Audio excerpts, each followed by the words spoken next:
Student, कैसे हैं आप सब। उम्मीद करती हूँ कि सब खैरियत से होंगे और खूब मज़े में होंगे। ऐसे ही है। चलें जी, उर्दू की किताब निकालें जल्दी से। चहारम क्लास, ये है हमारी उर्दू की किताब। टॉपिक की तरफ आते हैं जी। हमारे टॉपिक का नाम है सखावत हो तो ऐसी। हम हातिम ताई की कहानी पढ़ रहे हैं। इसी की आज हम मुकम्मल रीडिंग कर लेंगे। Okay student. हातिम ने उठकर अपने प्यारे घोड़े को ज़िबा किया, यानी कि छुरी चला दी उसकी गर्दन पर। खाल उधेड़ी मतलब खाल उतारी उसके जिस्म से। छुरी औरत के हाथ में दी और आग जलाई। फिर सब आग के गिर्द जमा हो गए और गोश्त भून भून कर खाने लगे। जी स्टूडेंट, मैं आपको ये एक बात क्लियरली बता दूं, घोड़ा हमारे मज़हब में, इस्लाम में हराम है, मगर वो लोग भूख की वजह से बहुत बुरी हालत में थे। तो अगर खुदा न खास्ता किसी पर ऐसा वक्त आता है तो उसके लिए जो हराम चीज़ है वो उसको खा सकता है बहालत मजबूरी। Okay student. हातिम कबीले के हर घर में पहुंचा और सबको दावत दी। ये देखो यहाँ पर भी वावैन है।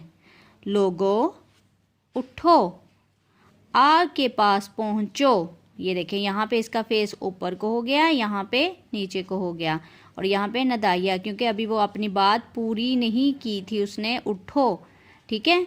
थोड़ी देर में सब इकट्ठे हो गए, इकट्ठे मतलब जमा हो गए, ठीक है, और अपनी भूख मिटाने लगे, यानी खाना खाने लगे।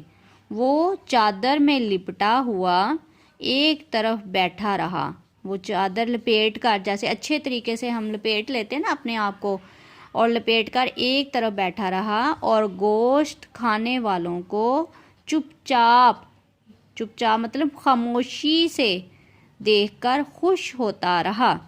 इसने खुद गोश्त की एक बोटी भी ना चखी मतलब खाई, हालांकि वो सबसे ज़्यादा भूखा था, उसे भी बहुत ज़्यादा भूख लगी थी।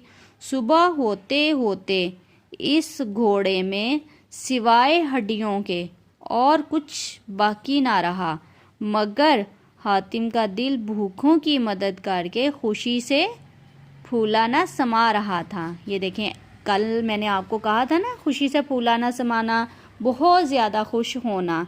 ये देखें, इधर भी जब हातिम ने वो उन लोगों की मदद की तो वो इतना खुश था, उसका दिल खुशी से फूला ना समा रहा था कि बहुत ज़्यादा अपने वो काम में खुश हो रहा था। हालांकि वो घोड़ा जो था वो उसको बहुत प्यारा था। वो अपने घोड़े को अपने से भी ज़्यादा अजीज़ रखता था, मगर उसने दूसरों की मदद करने के लिए उस घोड़े को ज़िबा किया और सबको वो घोड़ा भून भून कर खिलाया और ख़ुद एक बोटी में ना खाई, और दूसरों को मदद करने में उसका दिल बहुत ज़्यादा खुश हुआ, दूसरों की मदद करके। जी तो स्टूडेंट, इसके सवालों की तरफ आ जाते हैं। आज आपने क्या करना है, हमारे अल्फाज व मुहावरा तो मुकम्मल हो गए हैं, तो इसके हम सवालों को बगौर पढ़िए और बताइए इन सवालात का ताल्लुक़ किस नसर पारे से है। आपने इनके जवाब नहीं लिखने, ठीक है।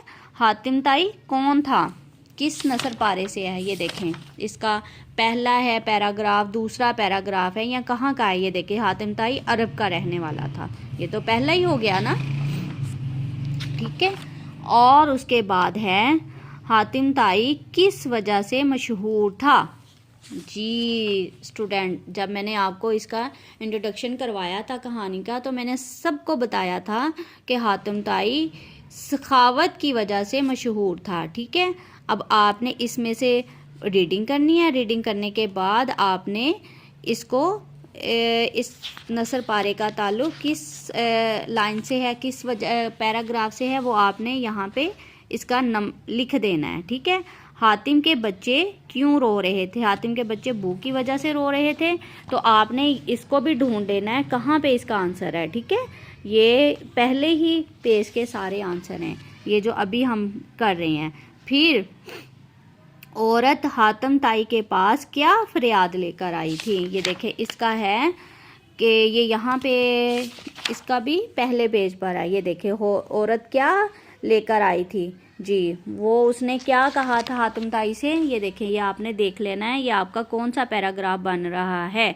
ये देखिए, उसने कहा था मैं अपने बच्चों को चीखते चलाते छोड़कर तुम्हारे पास आई हूँ मुझे कोई और रास्ता नहीं दिखाई दे रहा। ठीक है। और नंबर 5, हातिम ताई ने औरत की मदद किस तरह की। ये देखें, तो ये यहाँ पर है इसका आंसर। उसने अपने घोड़े को ज़िबा किया, उसकी खाल उधेड़ी और उसका गोश्त जो था भून भून कर सबको खिला दिया जी, बच्चों को भी, बूढ़ों को भी, और सबको खिलाया। ठीक है। तो ये आपने इसका पैराग्राफ देख लेना है कौन सा बन रहा है, वो आपने उसके आगे लिख देना है। हातिम का दिल क्यों खुश था जी, तो ये इसका एंड वाला पैराग्राफ, दूसरों की मदद करके उसको खुशी महसूस होती थी, इसलिए उसका दिल खुश था। तो आपने इसके इनके आगे इनके नंबर लगाने हैं कि कौन से पैराग्राफ में, कौन से नसर पारे में इसका आंसर है। ओके स्टूडेंट, अपना ख्याल रखिएगा। अल्लाह हाफिज़।